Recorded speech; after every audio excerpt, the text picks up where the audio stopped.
Bem-vindo de volta ao Neutrality Studies. Hoje estou acompanhado por Hugh Miles, um autor premiado e jornalista investigativo especializado no Oriente Médio e no Norte da África. Hugh escreveu recentemente um artigo esclarecedor para o portal online arabdigest.org. O texto se intitulava Sobrevivendo à Guerra Híbrida: Como o Irã frustrou um ataque de mudança de regime ocidental israelense. É sobre isso que queremos conversar hoje. Então, Hugh, seja bem-vindo. É muito de receber esse programa. Hugh, este foi um artigo muito interessante em que você destaca como, em muitos aspectos, esse foi um ataque muito coordenado contra o Irã. Você pode expor sua interpretação de como esse ataque se desenrolou e quais foram as diferentes etapas?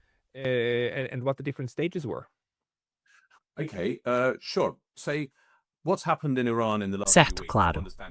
Então, para entender o que aconteceu no Irã nas últimas semanas, é preciso realmente olhar para o que ocorreu no ano passado, em 2025, quando Donald Trump disse que iria intensificar sua campanha de máxima pressão sobre o Irã.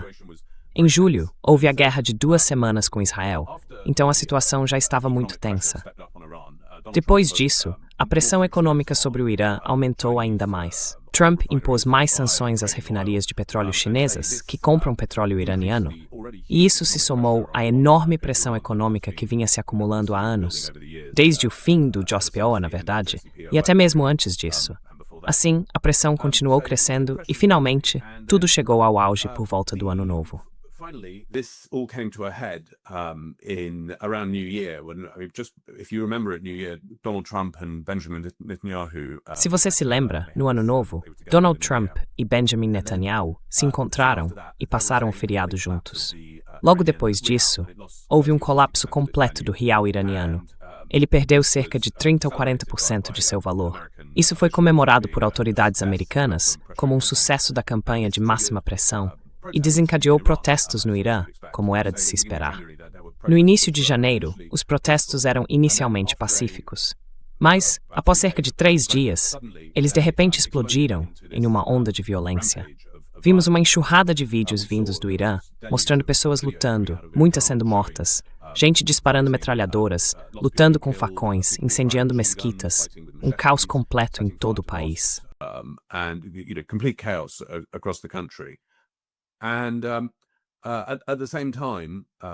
E ao mesmo tempo, a mídia ocidental começou esse tsunami de propaganda, por assim dizer, afirmando que os corajosos manifestantes iranianos pró-democracia estavam sendo brutalizados pelo regime e que o Ocidente precisava fazer algo. Assim, o argumento a favor da guerra estava sendo rapidamente construído, de uma forma que realmente lembrava o que aconteceu na Alemanha. Se você se lembra, antes da invasão do Iraque, quando se falava sobre bebês kuwaitianos sendo retirados de incubadoras e assim por diante, havia muita conversa sobre atrocidades e violações de direitos humanos. Ao mesmo tempo, a mídia ocidental também noticiou que havia milhares e milhares desses terminais Starlink. O New York Times afirmou que havia 50 mil terminais Starlink no Irã e que esse grupo improvisado de pró-democracia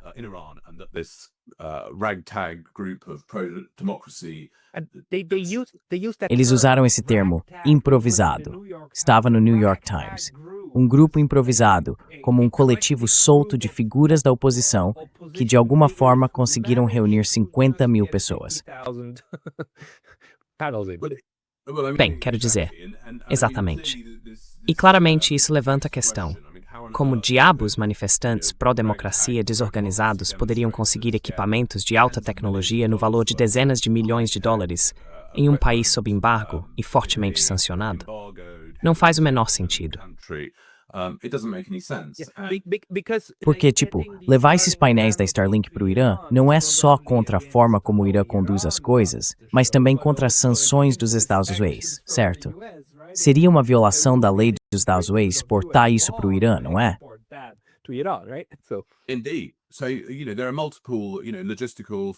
De fato. Então veja, há múltiplas razões logísticas, financeiras e práticas pelas quais tudo isso é totalmente inimaginável. E, ao mesmo tempo, políticos americanos, políticos israelenses, líderes, incluindo o próprio Mossad israelense, estavam assumindo responsabilidade por essas manifestações. A mídia israelense afirmou que o Mossad estava em solo em Teherã. O próprio Mossad publicou tweets em farsi dizendo que apoiava, sabe, os distúrbios ou os protestos, ou como quer que se queira chamar. No ano novo, Mike Pompeo, o ex-diretor da CIA, disse que havia agentes do Mossad andando pelas ruas do Irã se preparando. Então sim, eles foram bem abertos sobre isso. They were very open about it. The Israelis were very proud of it, and there was talk on Israeli. Sabe, os israelenses estavam muito orgulhosos disso. Havia comentários em programas de debate israelenses no canal 14, onde jornalistas israelenses diziam que o Mossad estava por trás dos protestos no Irã e que estavam matando pessoas no local, matando forças de segurança e que estavam trazendo armas. Os iranianos mostraram milhares, dezenas de milhares de armas na mídia iraniana, dizendo que as haviam encontrado e confiscado, que estavam sendo contrabandeadas para os manifestantes. Então, quero dizer, no geral, parecia muito claro que não se tratava de um protesto orgânico e natural contra as autoridades iranianas, como estava sendo apresentado no Ocidente.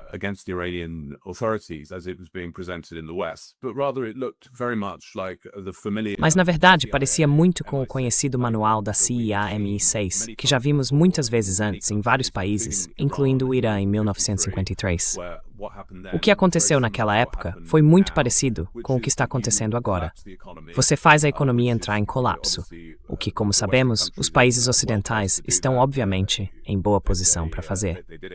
Eles fizeram isso em 1953, interrompendo as exportações de petróleo iraniano. E então surgem os protestos. O próximo passo é que, quando há protestos naturais, você paga agitadores, distribui armas e os incentiva a criar o caos.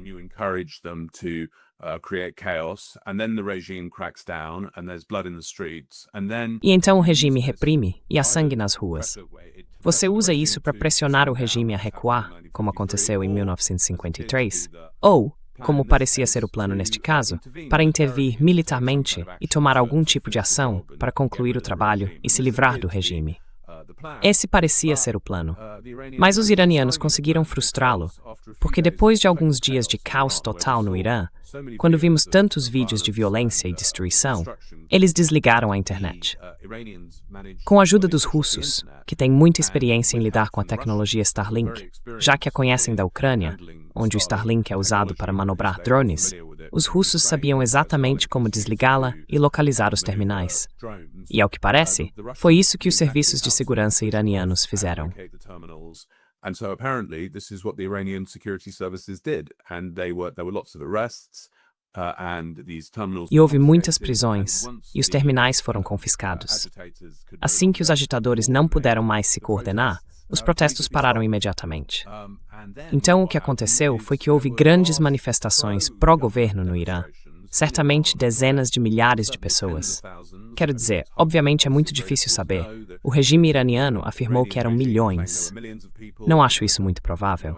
Mas os vídeos mostravam o que pareciam ser dezenas de milhares de iranianos nas ruas, apoiando o governo. O que você sabe, obviamente, eles não precisavam fazer. Não precisavam sair se não quisessem. Então houve essas manifestações em massa pró-governo, uma espécie de união em torno da bandeira, e muitos vídeos de iranianos dizendo que estavam apoiando seu governo, e assim por diante.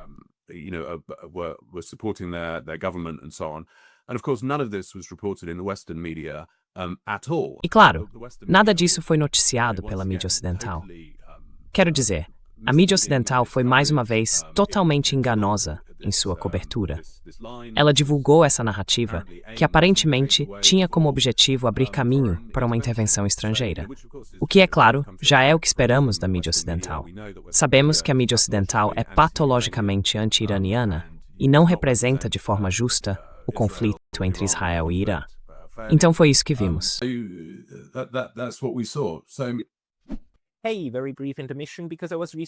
Ei, uma breve pausa porque eu fui recentemente banido do YouTube.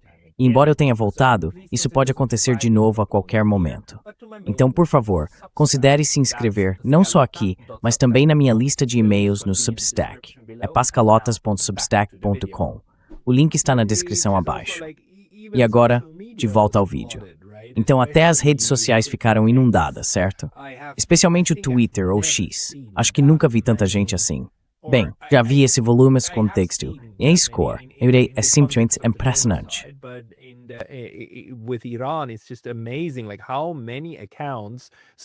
Tipo, quantas contas começaram a postar vídeos que diziam ser de protestos anti-governo, e depois se descobriu que eram claramente identificados como protestos pró-governo iraniano, ou que não tinham nada a ver com o Irã. Tinha tanta foto que, na verdade, mostrava protestos nos Estados Unidos, sabe, nas ruas dos Estados Unidos, com placas de pare.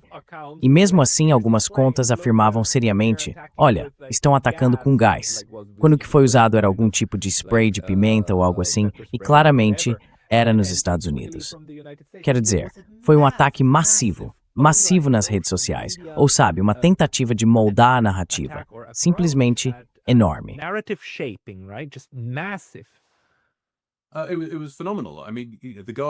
Foi fenomenal. Quero dizer, o The Guardian, por exemplo. Em uma semana, eu contei 74 artigos. 74. 74 artigos publicados sobre o Irã em uma única semana. Quero dizer, é absolutamente extraordinário. Você sabe esse tsunami, todos, é claro, essencialmente dizendo a mesma coisa. Como você disse, houve muita deturpação dos vídeos. O BBC Newsnight apresentou manifestações pró-governo como se fossem manifestações contra o regime. A BBC também citou incorretamente o líder supremo quando ele disse que milhares de pessoas haviam sido mortas por agitadores apoiados pelo Mossad, e eles não divulgaram sua declaração completa. Eles apenas disseram que milhares de pessoas haviam morrido, sem dar o contexto necessário, que ele estava dizendo que isso havia sido feito por agitadores armados pelo Mossad e pela CIA. Essa foi a declaração completa dele, mas eles omitiram isso.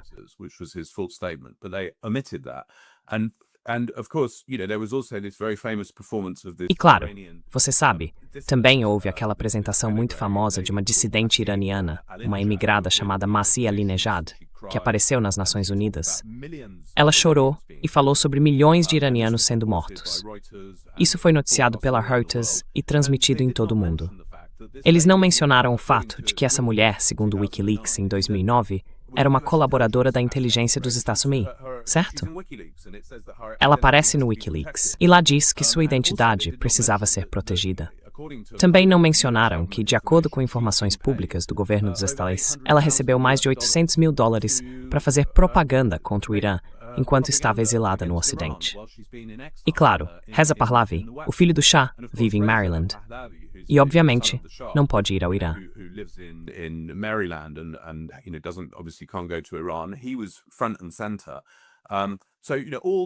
Ele estava bem no centro disso. Então você sabe, todos os grupos de oposição, estamos falando dos monarquistas, dos curdos, do MEK, que é esse culto estranho que lutou com Saddam Hussein contra o Irã, na guerra Irã-Iraque, todos eles receberam espaço na mídia. E foi, sabe, um esforço total do Ocidente para tentar derrubar o regime.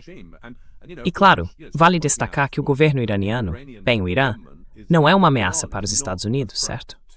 Não tem nenhuma importância estratégica. Tudo isso é sobre Israel. E no fim das contas, é sobre a independência iraniana e o apoio do Irã à Palestina. E é isso que está impulsionando todo esse projeto extraordinário de tentar derrubar o regime. This project to try and overthrow the regime. There's nothing surprising at the. E veja, não há nada de surpreendente em os israelenses e os americanos tentarem fazer isso. Muitos de nós, nesse espaço de mídias sociais alternativas, já esperávamos que algo acontecesse por volta de novembro ou dezembro de 2025, porque estava absolutamente claro que após a Guerra de 12 Dias, o fim daquela guerra foi apenas um cessar-fogo, não o fim real do conflito. E pessoas como John Mearsheimer e outros disseram, veja, é um imperativo estratégico para os israelenses concluírem o trabalho agora que os iranianos estão relativamente enfraquecidos. Não completamente, mas relativamente. Então, obviamente, eles gostariam de tentar novamente. O que surpreende é a forma como os americanos e os israelenses fizeram isso. Não foi um ataque aberto como a Guerra de 12 Dias, mísseis voando, tentando decapitar o regime. Foi uma abordagem subterrânea, no estilo da CIA, de mudança de regime. Mas fracassou. No fim, o grupo não se concretizou. Agora, quem correu? Didn't materialize. Now, why is that? Bem, acho que isso se deve a vários motivos. Quero dizer, é claro que o regime iraniano conseguiu resistir a essa tempestade, e isso mostra que ele tem resiliência. Consigo pensar em várias possíveis razões para isso, mas eu diria que o motivo fundamental pelo qual isso fracassou e o golpe de 1953 funcionou é que em outros exemplos em que a CIA usou exatamente o mesmo manual, como na Ucrânia, as condições eram diferentes. Quer dizer, o Maidan, essa é a abordagem do Maidan. Protestos orgânicos, torná-los sangrentos, fazer pessoas morrerem dos dois lados e pronto. Sim, e você sabe, além de em 1973 no Chile, novamente, o colapso econômico leva à instauração da ditadura de Pinochet, que seguiu o mesmo roteiro. Mas quero dizer, para responder à sua pergunta, por que isso aconteceu? Acho que isso aconteceu porque o poder dos Estados Unidos e do Ocidente está diminuindo, e eles já não têm mais a influência para controlar o mundo em desenvolvimento, ou o terceiro mundo, ou como quer que você queira chamar, da mesma forma que tiveram ao longo da história. E isso se deve a vários motivos, mas um dos principais, acredito, é que os Estados Unidos perderam seu ímpeto, perderam sua aura.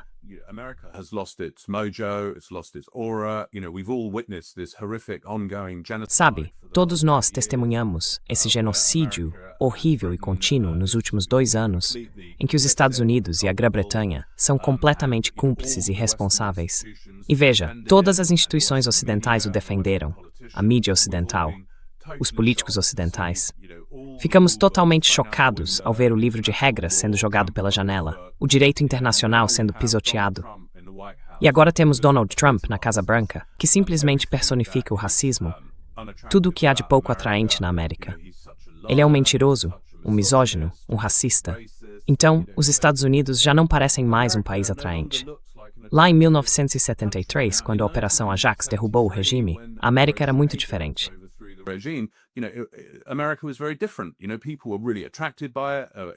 Sabe, as pessoas realmente se sentiam atraídas por isso. Os iranianos queriam ir para lá. Eles sonhavam com isso. Todo mundo achava que, sabe, todos tinham uma enorme crença na América e nos valores ocidentais. E agora ninguém acredita mais nisso. Os jovens não acreditam em nada disso. Então, acho que é fundamentalmente porque o Ocidente perdeu o rumo.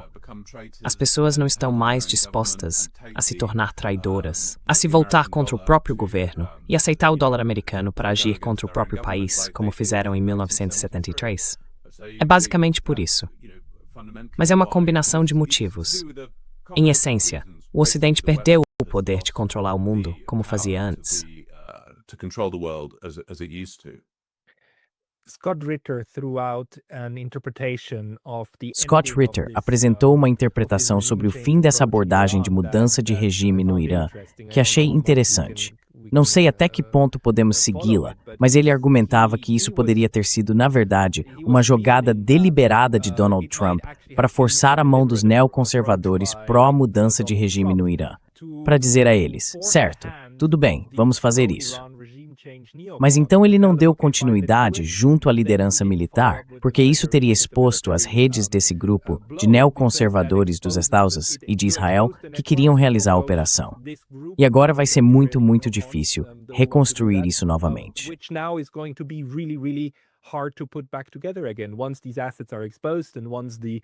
Uma vez que esses recursos são expostos, e uma vez que os depósitos foram esgotados, e as rotas pelas quais esses painéis Starlink entraram no Irã foram desmanteladas, é muito difícil colocá-los de volta em operação.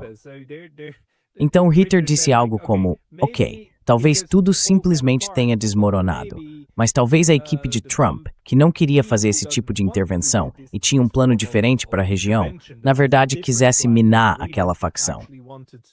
Quanta credibilidade você dá a essa interpretação?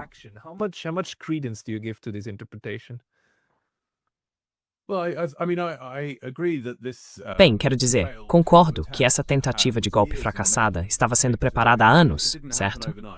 Não aconteceu da noite para o dia. Obviamente foi investido um enorme esforço nisso. Construir esses recursos, contrabandear armas, contrabandear Starlinks e assim por diante.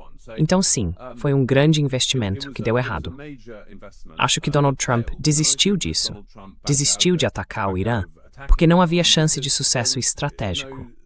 Não acho que o plano tenha falhado, porque os iranianos conseguiram reprimir a tentativa de golpe. E então, o que viria depois? Sabe, o problema com Donald Trump é que, embora ele seja absolutamente dedicado a servir Israel, essa é a sua prioridade número 1.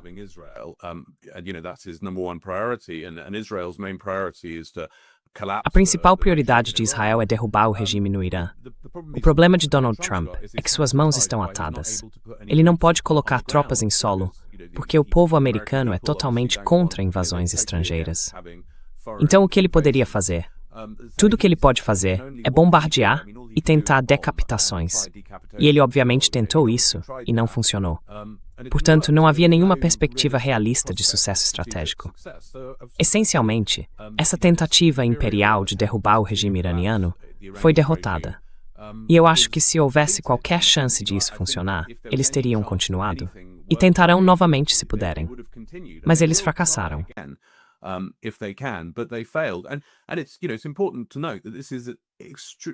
E é importante notar que o fracasso deles é absolutamente histórico, porque se tivessem conseguido, o Irã teria sido mergulhado em um caos total, certo?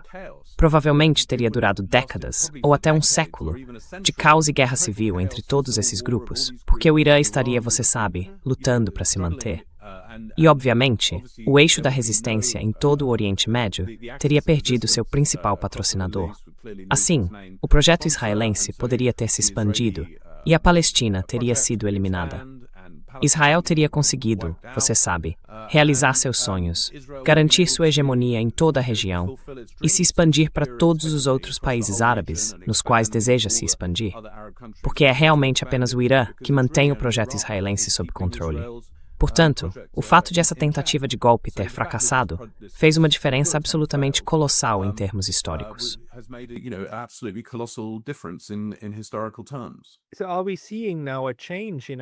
Então estamos vendo agora uma mudança na abordagem dos Estados Unidos em relação à Ásia Ocidental.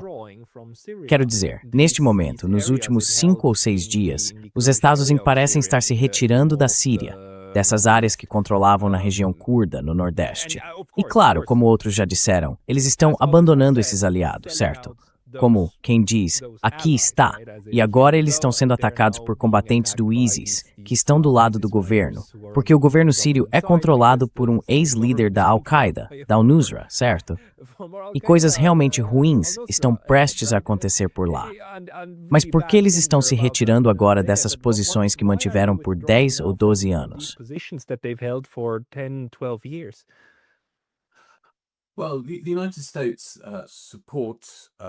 Bem, os Estados Unidos apoiam os curdos. É claro, fazem isso há muitos anos. Mas também apoiam Ahmed al-Shara, o novo governo sírio. Então, sabe, ambos são seus aliados. Claramente, os americanos decidiram permitir que al-Shara consolide seu poder e se expanda. E só podemos realmente imaginar o porquê disso. Mas quero dizer, essencialmente a Síria está fazendo o que os americanos querem no momento. Al-Shara é, obviamente, um líder muito pragmático. A nome disso posicionamento França. E seu país avalitas antes de tirana e guerra. Devastated by many years of tyranny and war, and so he could. E então, sabe, ele poderia perder o poder. A Síria poderia entrar em caos. Então, sabe, os americanos, no momento ele está, obviamente, fazendo o que eles querem, e não representa nenhuma ameaça a Israel, o que é crucial. E isso é, em última análise, o que Israel quer. Quero dizer, a política americana na Síria é obviamente ditada por Israel, e o que Israel quer é uma Síria fraca. E atualmente, Israel tem isso. Então, sabe, tá tudo bem. A Síria agora está contida. Não apresenta nenhuma ameaça a Israel no futuro previsível. E assim al-Shara pode fazer esse movimento e consolidar seu poder.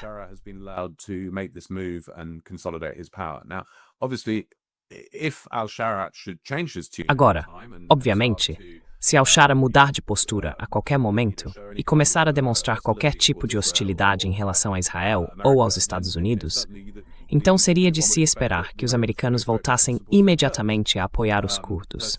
Mas no momento, Al-Shara parece ter conquistado o apoio americano, o que é inteligente da parte dele, considerando que ele tem uma posição tão fraca e precisa lidar com tantos problemas internos e externos. Do ponto de vista dele, ele fez um bom trabalho ao consolidar seu poder em toda a Síria. E isso era muito necessário. Se você derruba, sabe, o regime anterior, então precisa consolidar seu poder se quiser sobreviver. É preciso agir rapidamente e, sabe, eliminar outras forças armadas.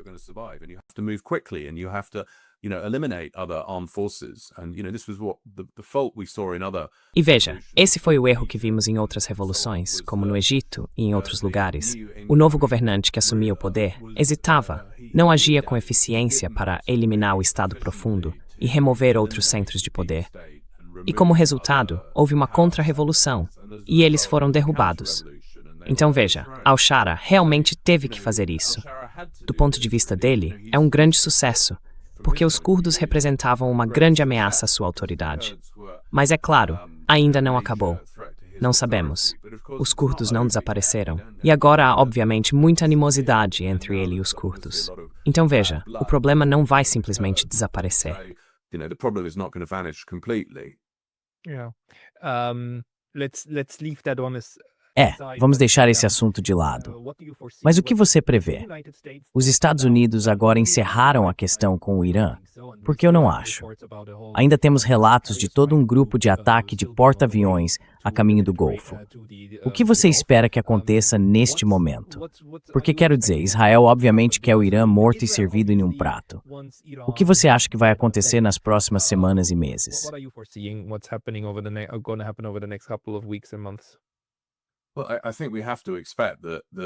Bem, acho que temos que esperar que eles tentem novamente com o Irã. Porque sabe, como você disse, Israel definitivamente quer destruir o Irã. E obviamente Netanyahu tem um interesse pessoal em uma guerra perpétua, porque isso o mantém no poder e o mantém fora da prisão por acusações de corrupção. Donald Trump também tem interesse em uma guerra perpétua, porque isso significa que não falamos sobre os arquivos de Epstein, que ele ainda não divulgou. Então, sabe, acho que eles têm fortes motivos para continuar.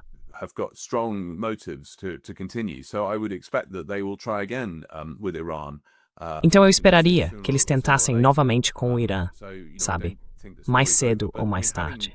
Não acho que a história tenha acabado. Mas quero dizer, depois de já terem tentado 2 vezes em 7 meses derrubar o regime, primeiro com aquela guerra de 12 dias, e agora com esse ataque híbrido de botas e bytes, eles obviamente gastaram muito capital e jogaram muitas de suas cartas. Então parece que o Irã conseguiu derrotar a investida imperial por enquanto. Mas sim, com certeza eles tentarão de novo.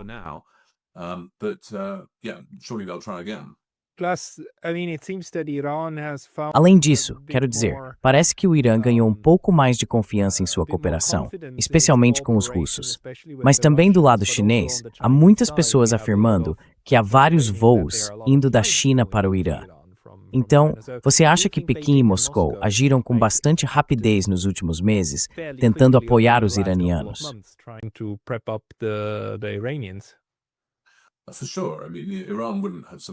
Com certeza. Quero dizer, o Irã não teria sobrevivido sem o apoio econômico e militar da Rússia e da China. Então, sem dúvida, eles estão ajudando o regime iraniano a se manter no poder. E sem eles, o regime certamente teria caído, eu acho. Não acredito que isso vá mudar. Não vejo nenhuma chance de os russos e os chineses retirarem seu apoio tão cedo. Eles não querem que o Irã entre em colapso e caia no caos. Quero dizer, ninguém quer que o Irã colapse em caos, exceto Israel, que adoraria ver o Irã se dissolver em guerra civil e facções em conflito. Mas não é do interesse de mais ninguém que isso aconteça. Claro, os israelenses estão influenciando a política dos ismos, então há todos os motivos para acreditar que eles tentarão novamente.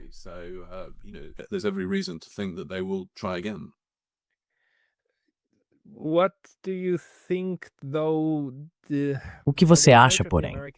Sabe, a abordagem dos americanos agora em relação a Gaza e aos palestinos enfrenta, na verdade, oposição em Israel. E, independentemente do que pensemos sobre o arranjo que Donald Trump criou com essa resolução 2873 do Conselho de Segurança da ONU, que basicamente transforma Gaza em uma espécie de protetorado moderno da ONU, o que é horrível à sua maneira, o plano é que o Conselho da Paz, junto com a Força Internacional de Estabilização, entrem e substituam as FDI. E os israelenses parecem odiar isso.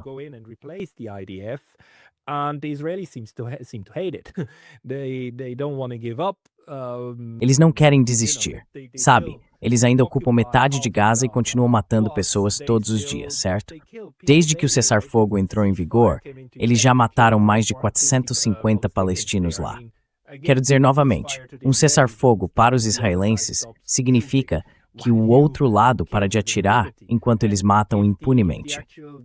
E se o verdadeiro plano do Conselho da Paz e a ideia da Força Internacional de Estabilização forem adiante, isso atrapalharia seriamente a estratégia israelense. Você acha que isso vai mudar algo na região?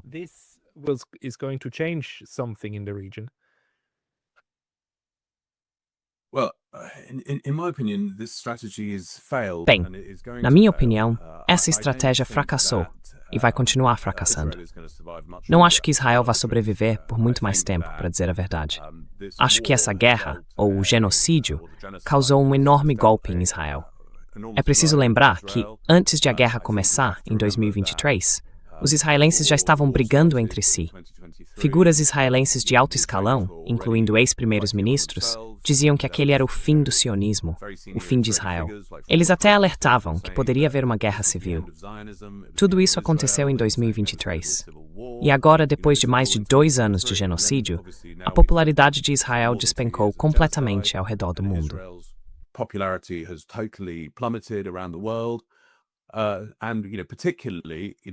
E você sabe, especialmente no mundo árabe, é preciso lembrar que Israel depende dos países árabes para sua segurança. Quero dizer, uma das coisas que o genocídio nos mostrou é que Israel depende de 2 fatores fora de seu controle para continuar existindo. E esses fatores são o apoio ocidental e a traição árabe. E nenhum desses 2 fatores pode continuar indefinidamente. Se qualquer um deles mudar, isso se torna um problema existencial para Israel. Então, no geral, esse conjunto de problemas internos e externos, eu acho, está formando É impossível ver uma saída.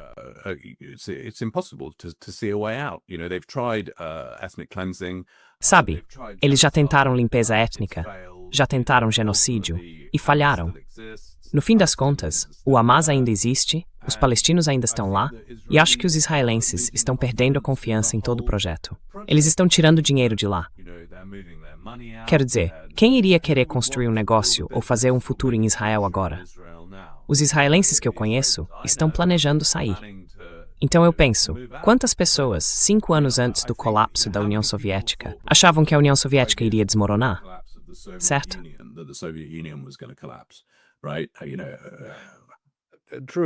Sabe, é verdade. Mas por outro lado, a estrutura já existe há 80 anos.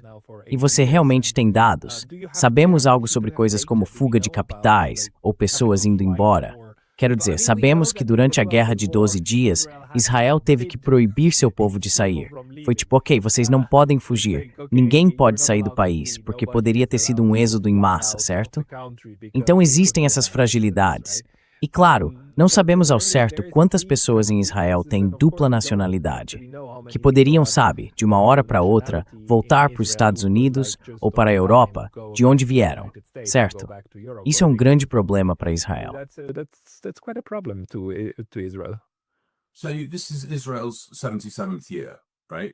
Então este é o 77º ano de Israel, certo? O Reino Cruzado de Jerusalém durou 88 anos. A ocupação francesa da Argélia durou 132 anos. A ocupação inglesa da Irlanda durou cerca de 800 anos. Certo, mais cedo ou mais tarde, essas colônias de colonos chegam ao fim, não é? Elas perdem, desmoronam, e vimos isso acontecer repetidas vezes ao longo da história. Portanto, parece muito improvável que Israel chegue a 88 anos como Reino Cruzado. E então, ele naturalmente se desorganizará, como a África do Sul do Apartheid, quando os israelenses perceberem que, sem futuro, quando ninguém quiser ir para lá ou investir lá, simplesmente votarão com os pés e o país rapidamente se desintegrará, assim como aconteceu com a Argélia, que supostamente seria eterna e, em questão de poucas semanas ou meses, chegou a um ponto de virada.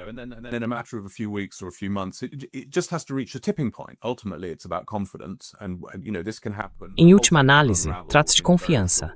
E veja, isso pode acontecer. Tudo pode se desfazer muito rapidamente. Em questão de algumas semanas ou meses, 1 milhão de pessoas pode ir embora, que foi o que aconteceu na Argélia Francesa. Então, sabe, acho que ainda não chegamos a esse ponto. Mas, francamente, acredito que isso é inevitável e que está vindo por causa desse acúmulo de problemas. Quero dizer, sei que parece impensável, mas em certo momento, o fim do Império Britânico parecia impensável. A queda de Roma parecia impensável. Mas depois que aconteceu, tudo pareceu totalmente inevitável. E todos disseram, eu sempre soube que isso ia acontecer. Portanto, não acho que Israel seja fundamentalmente diferente de qualquer outro projeto colonial de colonos do passado. E todos seguiram o mesmo caminho. Você acha que na cabeça deles a queda do Irã seria algo que poderia evitar isso?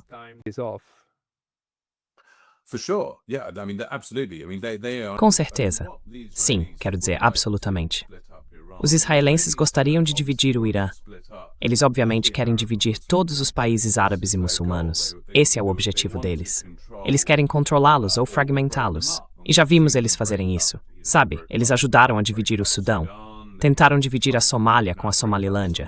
Estão tentando dividir o Iêmen em pedaços.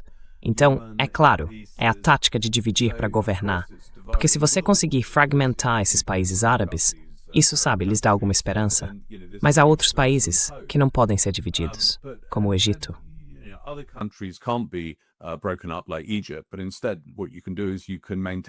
Mas em vez disso, o que se pode fazer é manter uma ditadura maleável que, em última instância, sirva aos interesses de Israel.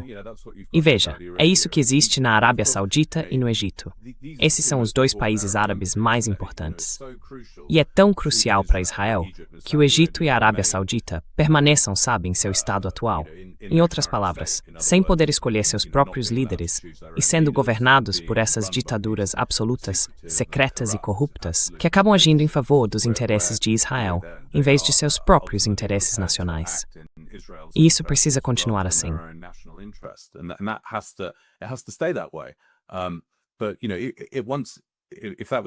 Mas você sabe, se isso escapasse, então isso voltaria a ser um problema existencial para Israel.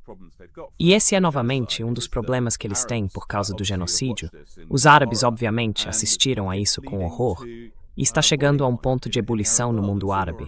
Mais cedo ou mais tarde, a Primavera Árabe vai voltar e esses regimes serão derrubados. Então Israel não terá mais o conforto de saber que os regimes árabes o apoiam.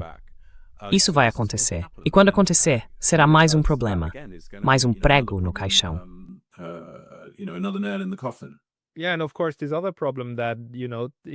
Sim, e claro, há também esse outro problema de que, para Israel ter sucesso, precisa que o Egito coopere.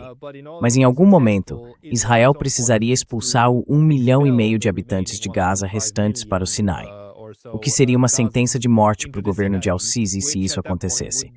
Porque não, os egípcios não aceitariam isso. Eles não poderiam.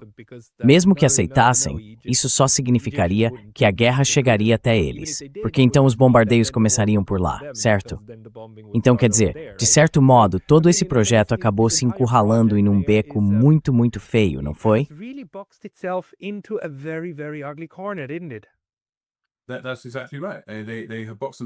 Exatamente. Eles se encurralaram. Quero dizer, a única saída seria por meio de limpeza étnica em massa e genocídio, o que basicamente já foi tentado e fracassou. Então não há outra saída. E à medida que o mundo perde confiança em Israel, é o fim do jogo, como aconteceu na África do Sul. Obviamente, Israel, neste momento, depende totalmente da ajuda ocidental, da ajuda militar e do apoio do Ocidente. Acima de tudo, do apoio dos Estados Unidos. Mas podemos ver que tudo isso está mudando nas pesquisas. Houve uma grande mudança nos últimos anos.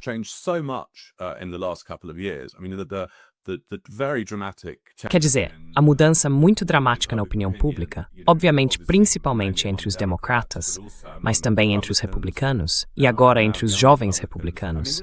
Quero dizer, isso é um enorme problema para Israel. E não há nenhum sinal de que eles vão se recuperar disso.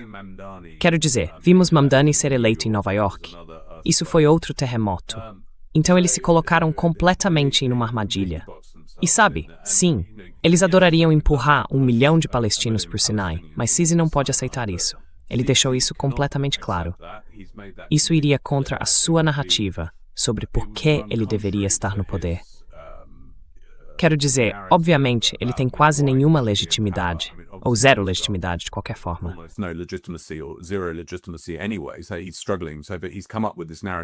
Então ele está enfrentando dificuldades, e por isso criou essa narrativa sobre por que ele é, sabe, o protetor do Egito. E isso seria um golpe fatal para sua legitimidade se acontecesse. E não, quero dizer, ele deixou isso completamente claro.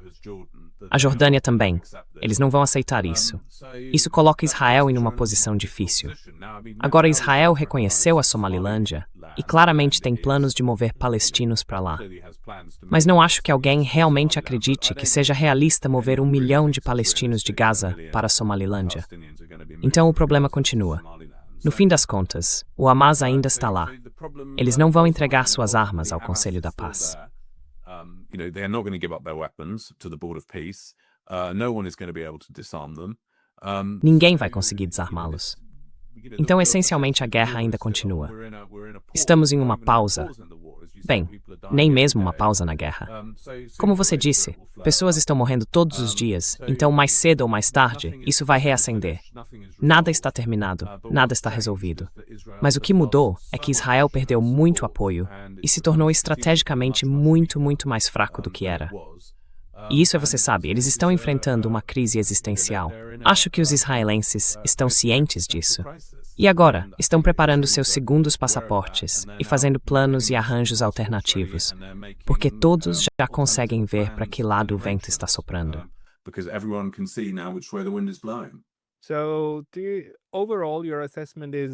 Então, de modo geral, sua avaliação é que o tempo agora está jogando contra Israel.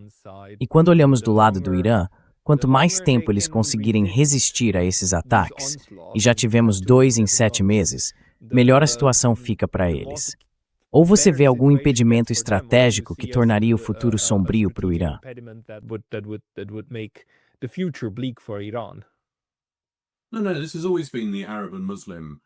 Não. Essa sempre foi a posição árabe e muçulmana, de que Israel é uma aberração. É contra a história. É contra a geografia. É um corpo estranho que foi implantado na região e mais cedo ou mais tarde será expulso, assim como o Reino Cruzado foi expulso depois de 88 anos. Então eles sabem que isso vai acontecer, mais cedo ou mais tarde. Neste momento, Israel tem as coisas sob controle por causa do apoio ocidental e porque conseguiu instalar esses ditadores árabes complacentes na Arábia Saudita, no Egito e em países vizinhos, que bloqueiam qualquer apoio à Palestina. Mas essa não é uma situação estável. Mais cedo ou mais tarde, a Primavera Árabe voltará e esses ditadores serão derrubados.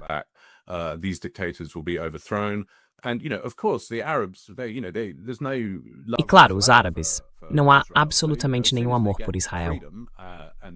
Então, assim que eles conquistarem liberdade e puderem escolher seus próprios líderes, sabe, tudo vai ser muito diferente. Então, não.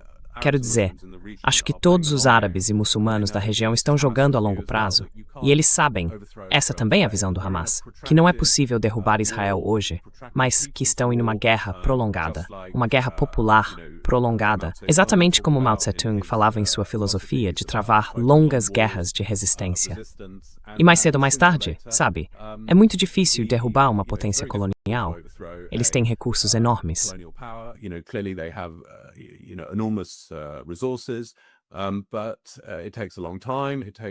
Mas isso leva muito tempo. Exige um sacrifício enorme, seja no Vietnã ou na Argélia. É claro que milhões de pessoas têm que morrer, isso é compreendido. Mas, no fim das contas, o povo vencerá, porque pode tornar o preço da ocupação alto demais para os colonialistas. E no final, os colonialistas desistirão, porque tem outro lugar para onde ir, e decidirão que não vale mais a pena pagar esse preço. Mas as pessoas que vivem ali sempre viverão ali. Elas não vão a lugar nenhum. Então, em última instância, os israelenses farão as malas e voltarão para de onde vieram.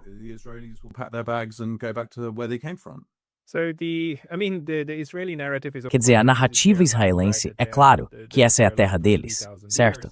Que tem sido a terra deles há 3.000 anos e que os árabes são os ocupantes. Mas acho que a realidade vai acabar se impondo por lá também. E apenas pelo bem das pessoas que vivem em Israel hoje, elas precisam encontrar uma forma de algum modo, viver nesse bairro, certo? De alguma forma, fazer amigos nesse bairro e fazer as pazes com os palestinos, não é?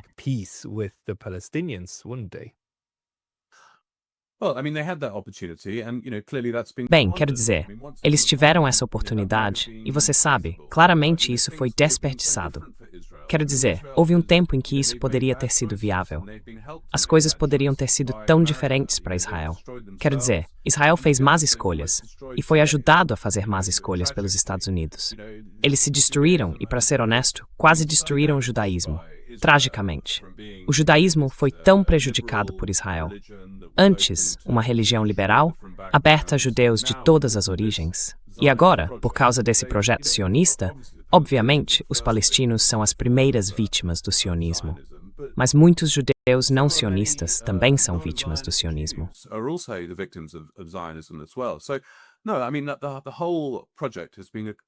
Então não. Quero dizer, todo o projeto tem sido um desastre total e está gradualmente se desintegrando. Mas quero dizer, pessoalmente, eu frequentemente penso no polímata norte-africano do século XIV, Ibn Khaldun, que escreveu em sua obra-prima, a Muqaddimah. Ele escreveu sobre como as nações são como as pessoas, certo? Elas nascem, crescem, amadurecem e por fim adoecem. Se deterioram, se desintegram e então morrem. E é essencialmente isso que estamos vendo em Israel. O que Ibn Khaldun escreveu em Muqaddimah é que normalmente isso leva 100, 120 anos. Quando uma nação nasce, há uma solidariedade social muito forte, o que ele chamava de asabiá, em que as pessoas realmente acreditam no projeto desde o início, e há grande força e coesão social.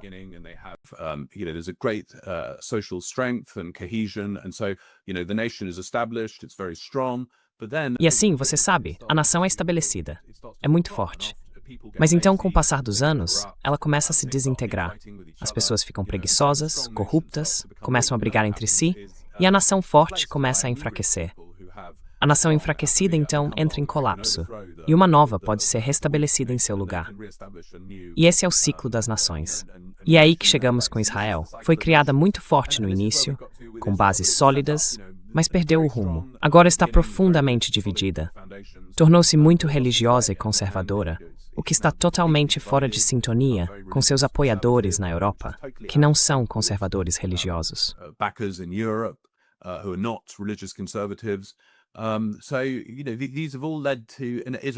Então veja, tudo isso levou a uma situação em que Israel claramente apresenta os mesmos problemas que outras sociedades ocidentais têm hoje.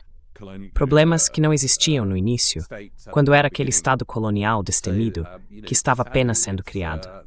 Infelizmente, eles tomaram muitas decisões ruins e todo o projeto fracassou. Mas não precisava ser assim. Eles poderiam ter feito as pazes com os árabes. É uma boa ideia, mas nunca houve uma tentativa séria de fazê-lo, vale dizer. Quer dizer, todo o projeto israelense começou com a Nakba, e tudo tem se baseado na desapropriação dos palestinos e na violência. Então nunca houve uma tentativa séria de fazê-lo. Mas se tivessem tentado, talvez tivesse sido possível ter sabe?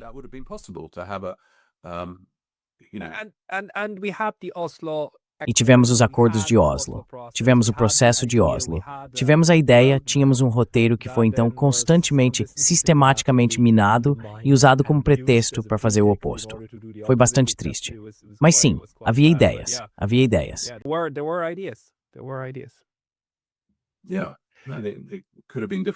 Sim, poderia ter sido diferente. Mas não, infelizmente, eles fizeram más escolhas. E em breve vão pagar, você sabe, vão pagar caro por isso. Mas ainda não chegamos a esse ponto. Ainda estamos, sabe, porque eles têm o apoio americano e o poder dos Estados Unidos está em declínio. Mas mesmo assim, obviamente, os Estados Unidos têm grandes recursos e continuam comprometidos em apoiar Israel. Então eles podem manter o espetáculo em andamento por mais alguns anos. Mas acho que ninguém deveria mais apostar em Israel a longo prazo. Right. Certo.